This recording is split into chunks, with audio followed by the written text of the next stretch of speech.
Hello అండి. నమస్తే. అందరూ ఎలా ఉన్నారు? బాగున్నారా? శ్రావణ శుక్రవారం, మూడో వారం వరలక్ష్మి వ్రతం అయింది కదా! నేను మా ఇంట్లో పూజ ఇలా చేసుకున్నది వీడియోలో షేర్ చేసి అమ్మవారిని ఇలా అలంకారం చేసి, బొమ్మను చేసి పెట్టుకున్నానండి. తర్వాత కలశానికే మేము వరలక్ష్మీదేవిని అందులో ఆహ్వానం చెప్పి పూజిస్తామండి. అమ్మవారికి షోడశ పూజ అయిన తర్వాత 108 నామాలతోటి రూపాయి కాయిను పూలతోటి పూజ చేసుకున్నానండి.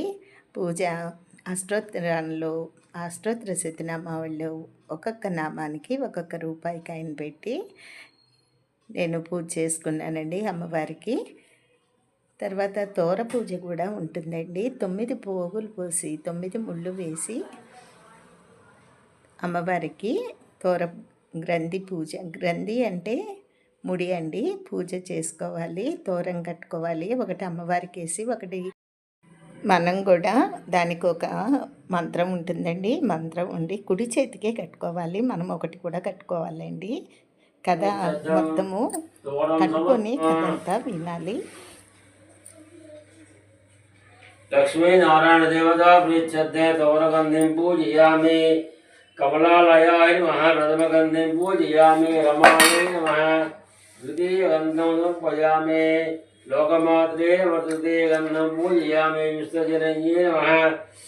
చతుర్థగంధం పూజయామి. మహాలక్ష్మీన పంచమగంధం పూజయామి. క్షీరాబ్ధితనయాయ నమః. షష్ఠిగంధం పూజయామి. విశ్వసాక్షిణే నమః.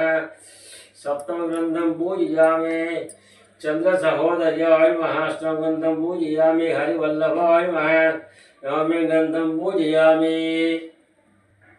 నాకు ఈరోజు ఉదయమే మా ఇంటి ఎదురుగుండా ఆవిడ ఇచ్చి వాయనం ఇచ్చి తోరం కట్టిందండి. ఇక తోరం తీయటం ఎందుకని ఉంచుకొని పూజ చేసుకున్నా. తోరం కట్టుకొని అంతా ముందు కట్టుకున్నా కాబట్టి పూజ అంతా అయ్యే వరకు ఆ తోరం నేను పూజ చేసుకున్న తర్వాతే మళ్ళీ అమ్మాయి పిల్లలు అందరూ వచ్చారండి. అమ్మాయికి వాయనం ఇస్తున్నాను. ఇస్తున్నమ్మ వాయనం అంటే నేను అమ్మాయి పుచ్చుకుంటున్నమ్మ వాయనం అని చెప్తారండి.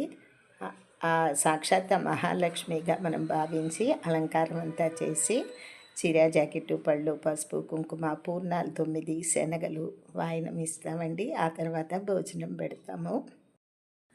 సాయంత్రం పేరెంటంలాగా తెలిసిన వాళ్ళందరినీ పిలుచుకొని వాళ్ళకి శనగలు, పళ్ళు, తాంబూలము ఇచ్చానండి. వచ్చారు ఒక 10 మంది దాకా పిలుచుకొని ఇచ్చాను. మళ్ళీ సాయంత్రం పునర్పూజ చేసుకొని అమ్మవారికి హారతి ఇచ్చుకున్నానండి వరలక్ష్మి